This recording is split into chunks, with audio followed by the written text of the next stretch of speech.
My sister borrowed my 15-year-old daughter's brand new car, crashed it into a tree, and then called the cops on the child. Our parents lied to the police to protect my golden sister. I stayed silent and did this. 3 days later, their faces went pale when you don't expect someone to bang on your front door a little after midnight. When you've spent the evening doing absolutely nothing dramatic. I was in sweatpants staring at a spreadsheet that refused to balance a plate with the crumbs of boxed brownie mix on the coffee table. My daughter Lily had said goodnight an hour earlier. I heard her bedroom door click shut. Heard the soft thump of whatever playlist she falls asleep to these days. It was a normal boring Thursday night. A wild night, I know. So when the doorbell rang once then came the knock hard enough that I actually jumped.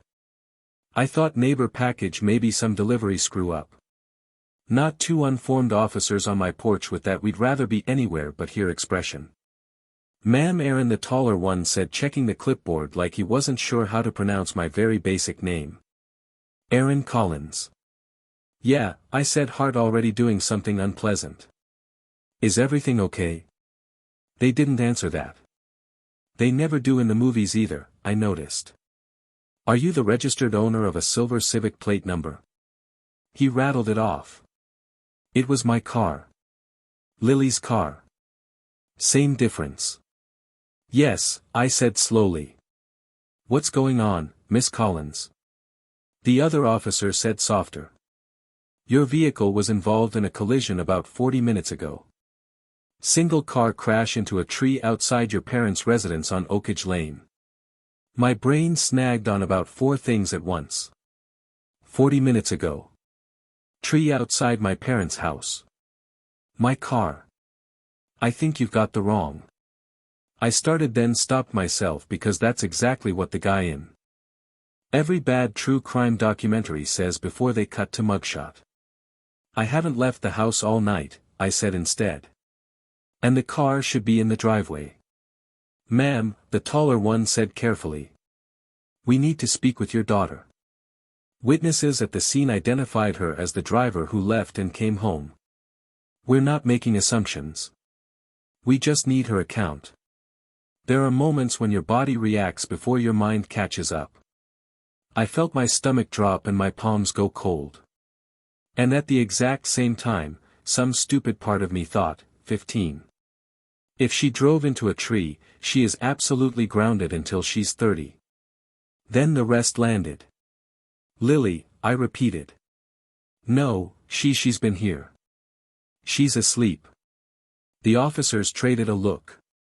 It wasn't the oh, good. This was a mistake look. It was the this is going to be paperwork look. We're not here to accuse her. The second one added. But people at the scene reported otherwise, so we have to follow up. People at the scene, not your parents, not your sister, just people. My stomach twisted harder. Okay. I said because my brain had apparently lost access to any other word. Okay, can you give me a second? I left the door open, both officers visible in the frame like a bad painting, and walked down the hall to Lily's room. The hallway nightlight threw that soft orange glow over the door. I knocked once and opened it. Lil. I whispered. She was in bed, hair wild, face creased from the pillow. Her eyes blinked open, unfocused. What? She mumbled. Is it morning? She was wearing the same oversized camp t-shirt she'd put on after her shower. There was mascara residue under one eye from where she'd been too lazy to fully scrub it off. She smelled like the lavender lotion she uses every night. This was not a kid who had just committed a felony and sprinted home. There are police at the door, I said quietly. That woke her up. Why? She asked, sitting up, voice already tight. They're saying there was an accident with the car, I said. They're saying you were driving. Her mouth fell open. I haven't, Mom. I've been here. I didn't. I know. I said, I know. I stepped aside so she could see the uniforms in the hallway through the open bedroom door. Her face went pale in a single second. "Miss Collins," one of them called. "Can we speak with your daughter, please?" I squeezed her hand once and nodded toward the living room.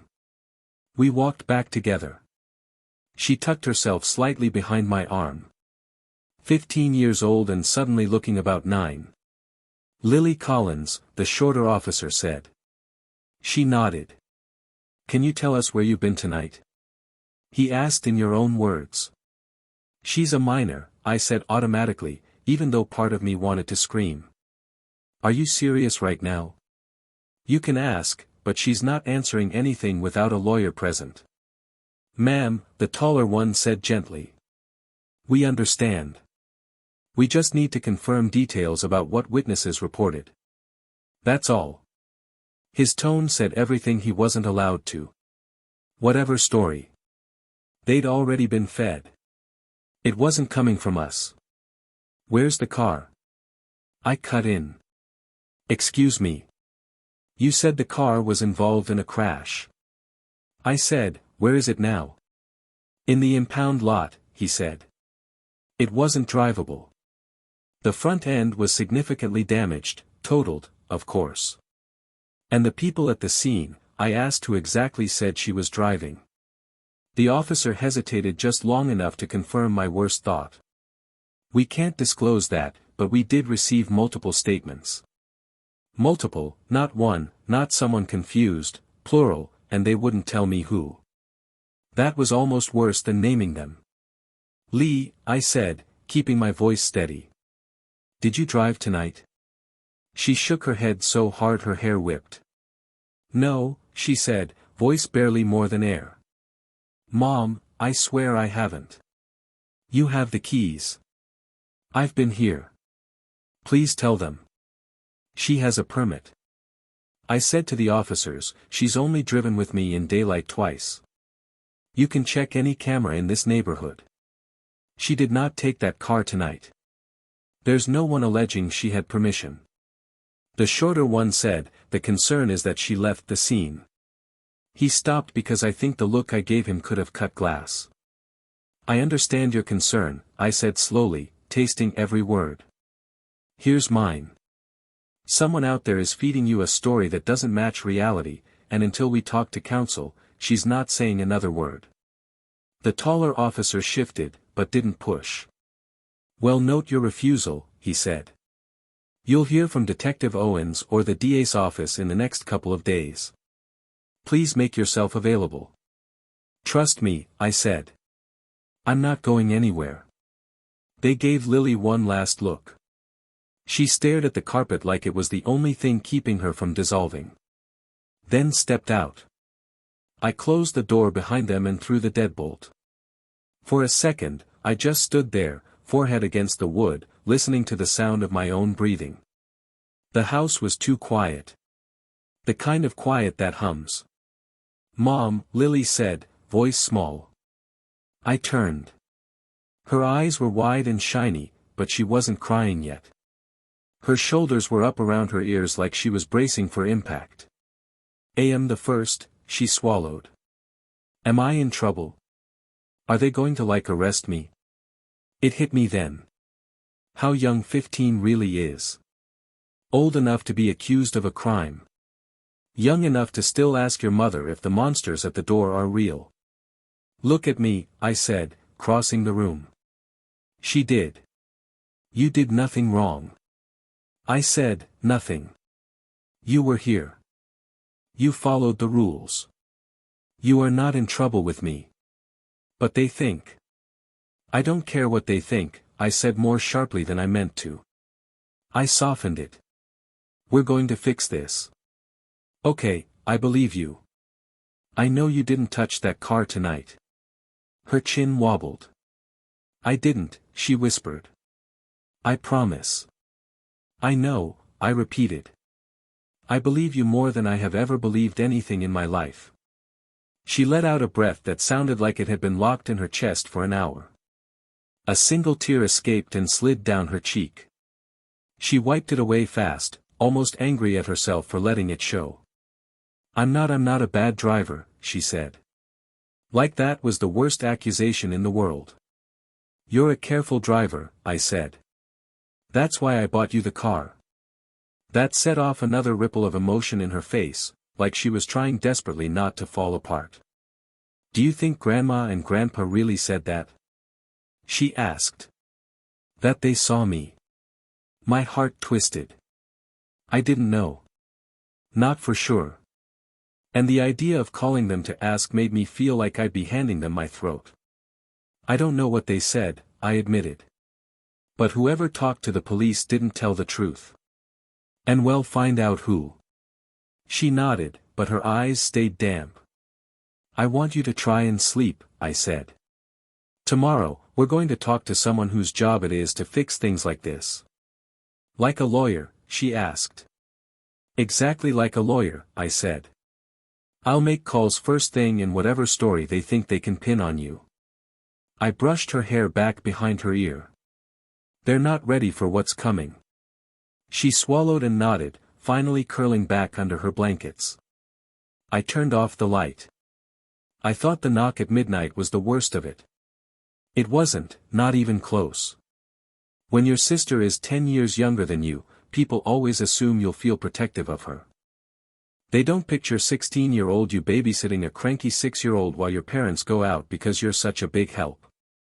They don't picture 20-year-old you home from college for the weekend walking a hungover 10-year-old to the bathroom because your parents think it's funny when she tries a little wine at family dinner. They certainly don't picture 38-year-old you standing in your kitchen at 1 a.m. realizing that same golden child just tried to feed your kid to the wolves. Growing up, Jenna was the baby. That was her entire job description. She's still learning. Mom would say when she broke things that weren't hers.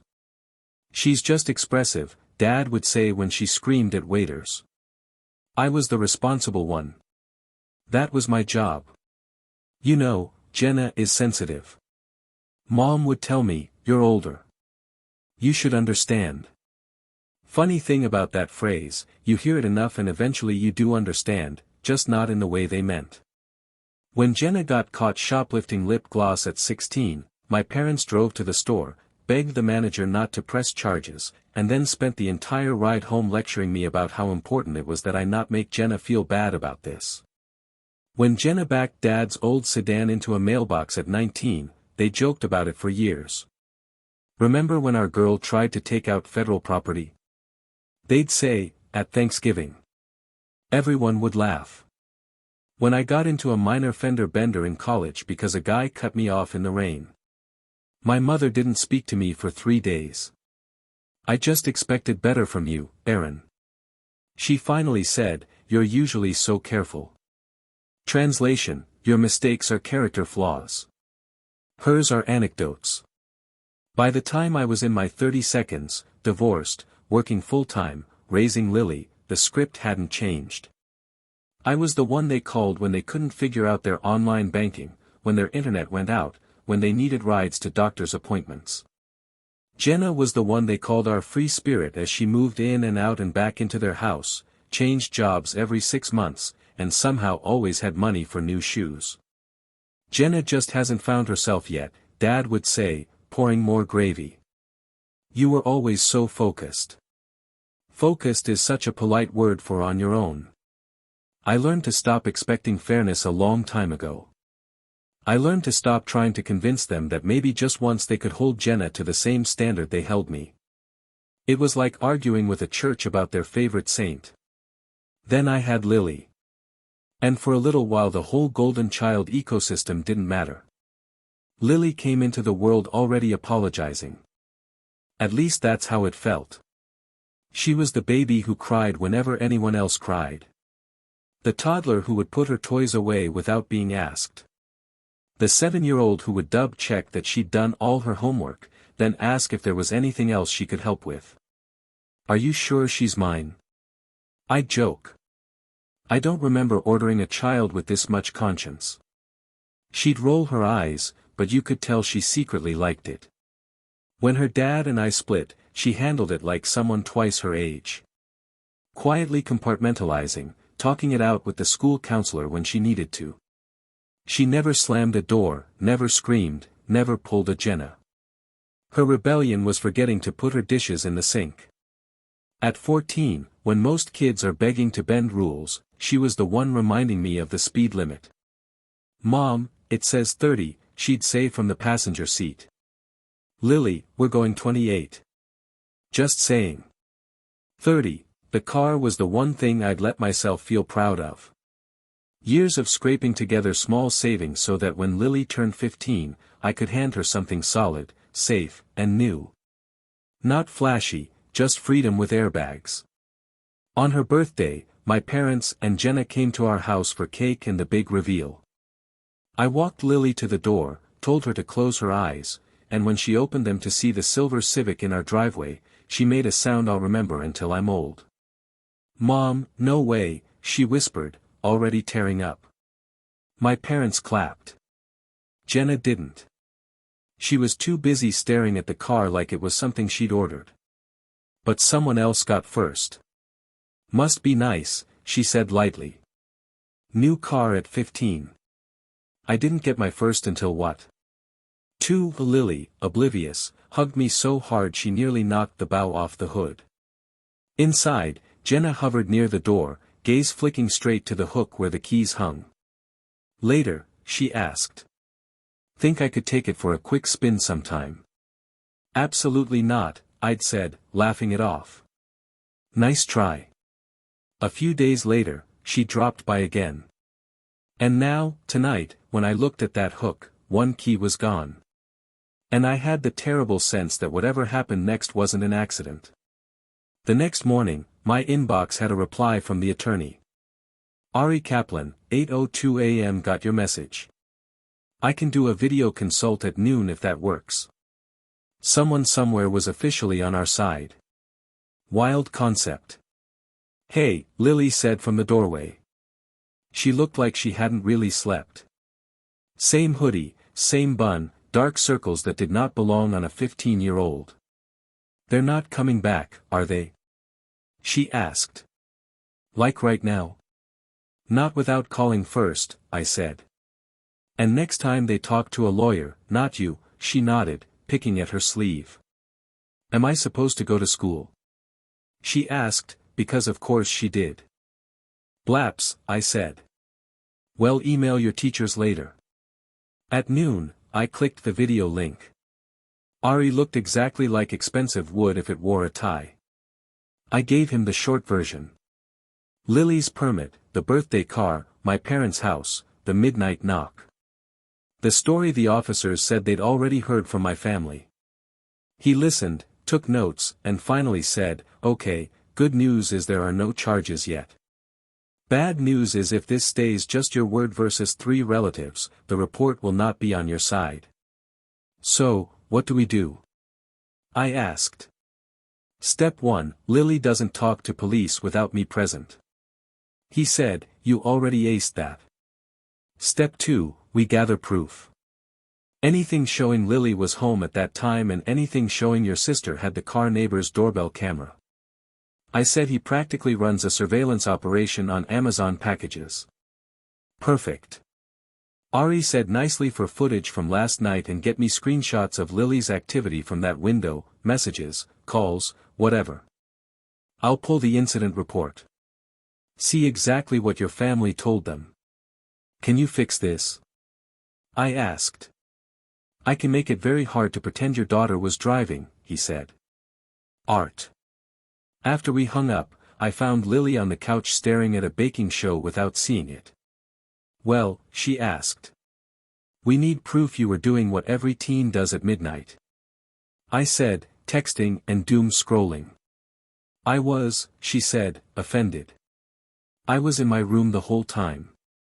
Good, I said. Let's weaponize that. We went through her phone together. At the time the officer said the crash happened, her messages with her friend were stacked like a blue wall.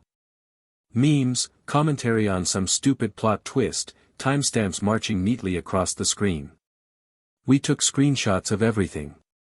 Then I went to the neighbor across the street and asked if his doorbell might have caught my car leaving. It had.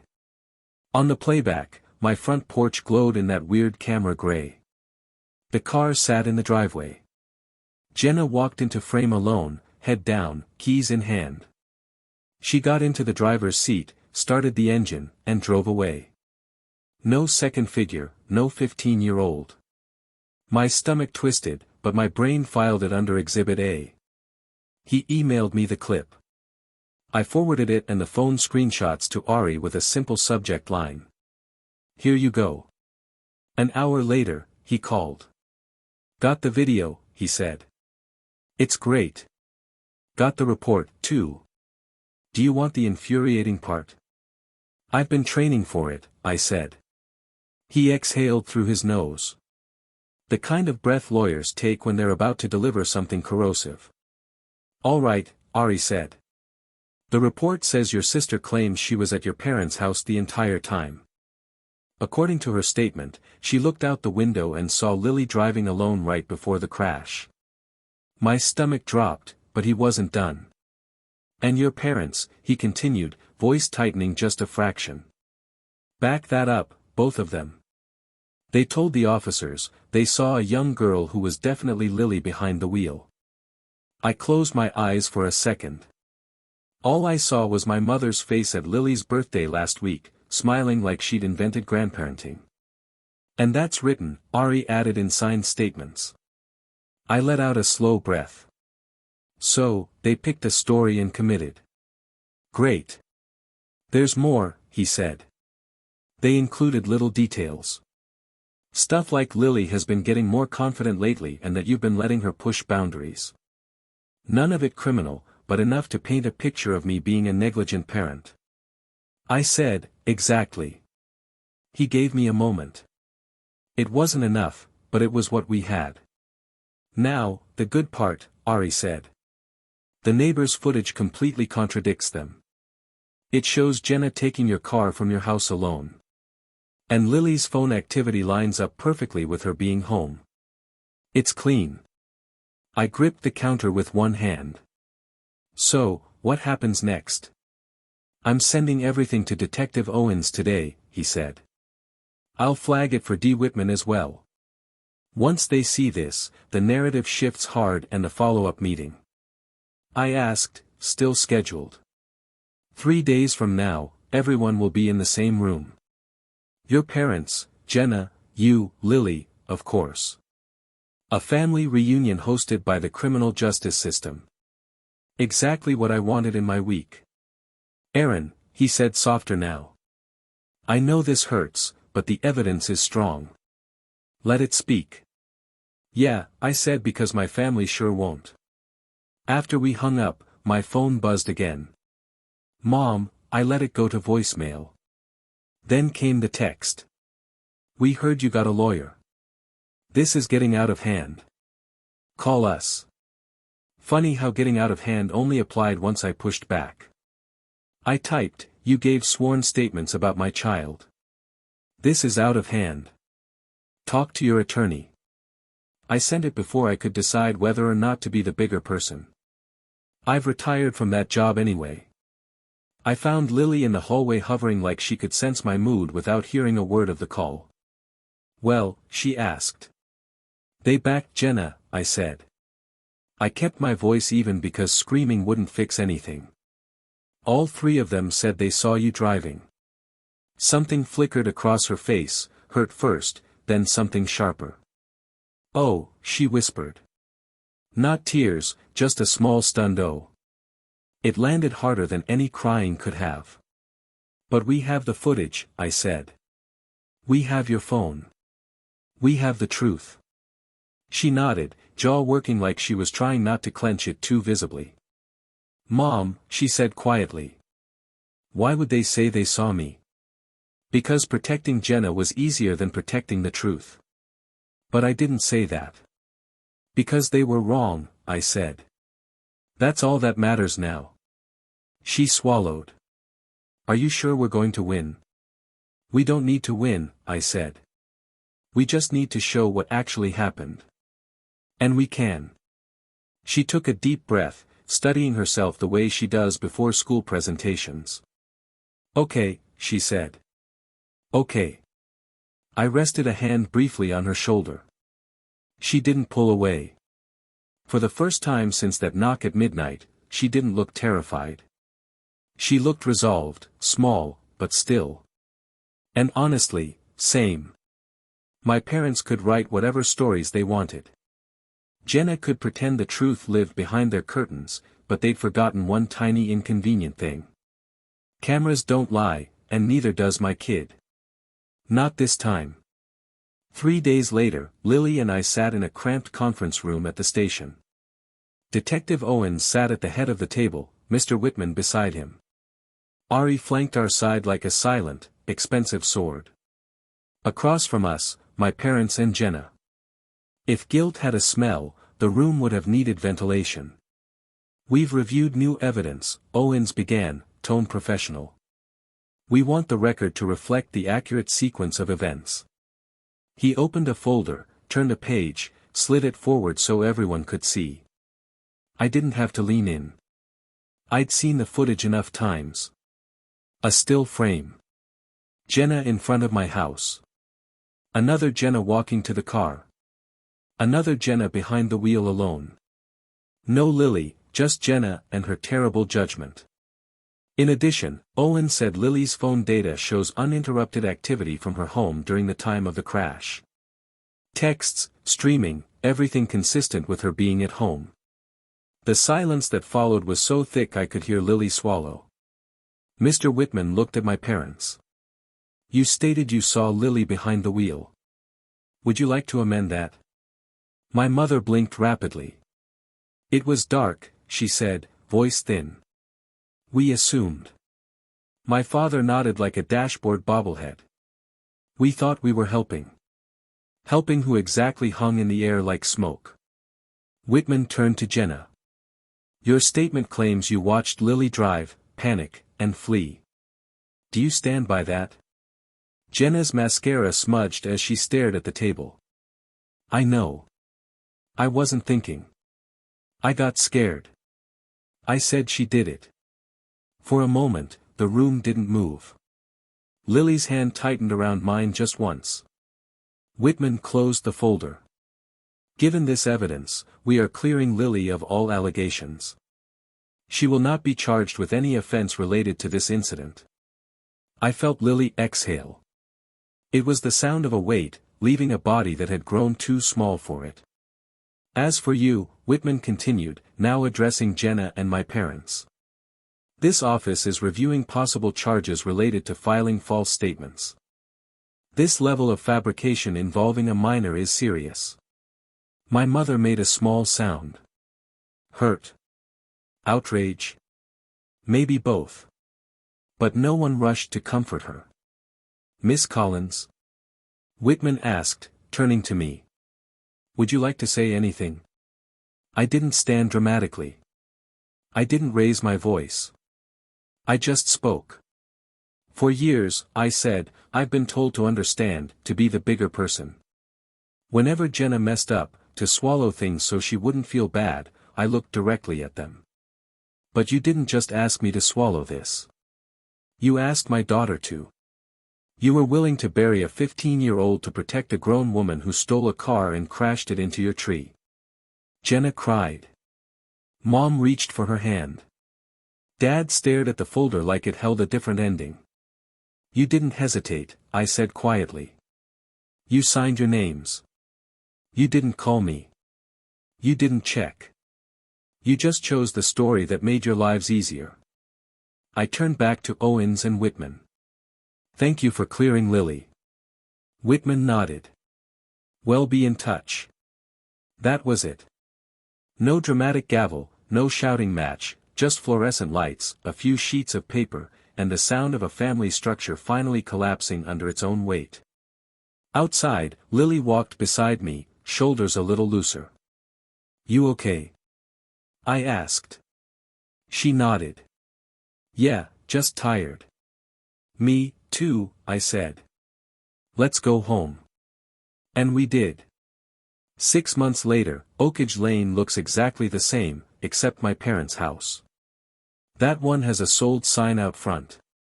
Turns out filing false statements about a minor leaves a mark. Jenna ended up with a misdemeanor on her record. My parents got their own matching versions for knowingly providing inaccurate information. Not prison, but enough to make legal documents an adventure. I heard all of this from a cousin who still talks to them. We don't. Insurance denied everything. Unauthorized driver, conflicting statements, zero coverage.